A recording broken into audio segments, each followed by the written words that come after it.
જન્મ પછીની એ પહેલી થોડી ક્ષણો કેટલી અદ્ભુત હોય છે નહીં, જ્યારે દુનિયામાં એક નવો શ્વાસ ઉમેરાય છે. પણ ત્યારે ડોક્ટર્સ બાળકના સ્વાસ્થ્યનું આટલું ઝડપથી મૂલ્યાંકન કેવી રીતે કરી લે છે? વેલ, એનો જવાબ છે APGAR સ્કોર, જેને આપણે કહી શકીએ જીવનની સૌપ્રથમ કસોટી.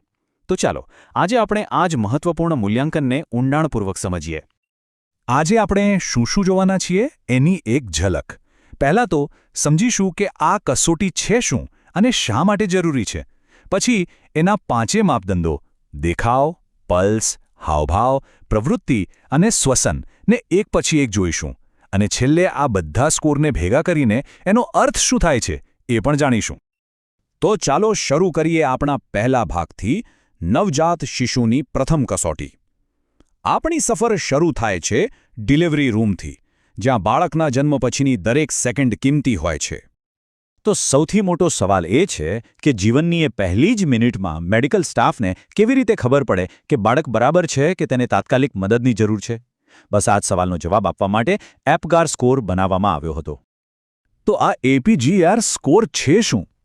એકદમ સરળ ભાષામાં કહીએ તો એ જન્મ પછીની પહેલી અને 5મી મિનિટે લેવાતી એક ફટાફટ ટેસ્ટ છે. એનો હેતુ બાળકના ભવિષ્યની આગાહી કરવાનો બિલકુલ નથી, પણ એ જોવાનો છે કે બાળકને ગર્ભની બહારની દુનિયામાં એડજસ્ટ થવા માટે તરત જ કોઈ મદદની જરૂર છે કે નહીં. અને મજાની વાત તો એ છે કે APGARS નામ યાદ રાખવું બહુ સહેલું છે, કારણ કે દરેક અક્ષરનો એક અર્થ છે. A એટલે એપિયરન્સ એટલે કે દેખાવ, P એટલે પલ્સ એટલે કે હૃદયના ધબકારા, G એટલે ગ્રીમેસ એટલે કે હાવભાવ, બીજો A એટલે એક્ટિવિટી એટલે કે શારીરિક પ્રવૃત્તિ, અને R એટલે રેસ્પિરેશન એટલે કે શ્વાસ.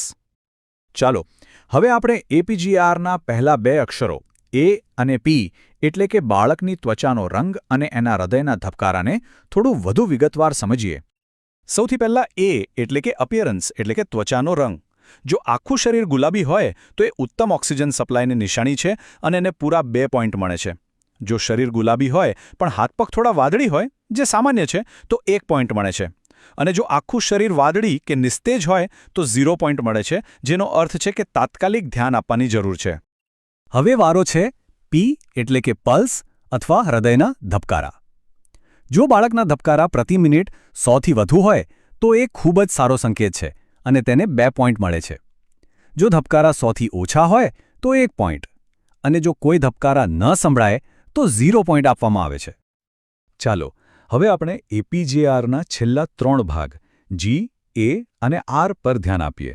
આનાથી બાળકના રિફ્લેક્સ, સ્નાયુઓની તાકાત અને શ્વાસ લેવાની ક્ષમતા વિશે ખબર પડે છે.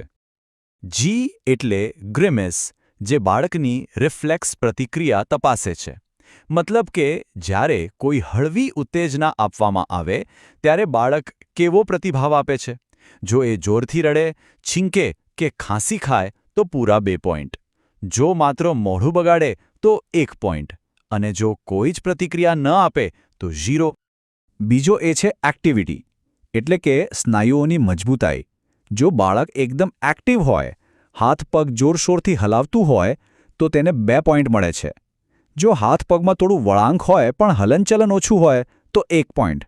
અને જો શરીર એકદમ ઢીલું ડફ હોય તો 0. અને છેલ્લે સૌથી અગત્યનું R એટલે રેસ્પિરેશન એટલે કે શ્વાસ. જો બાળક જોરથી અને મજબૂત રીતે રડતું હોય તો સમજવું કે એના ફેફસા સરસ કામ કરી રહ્યા છે, એના માટે 2 પોઈન્ટ મળે છે.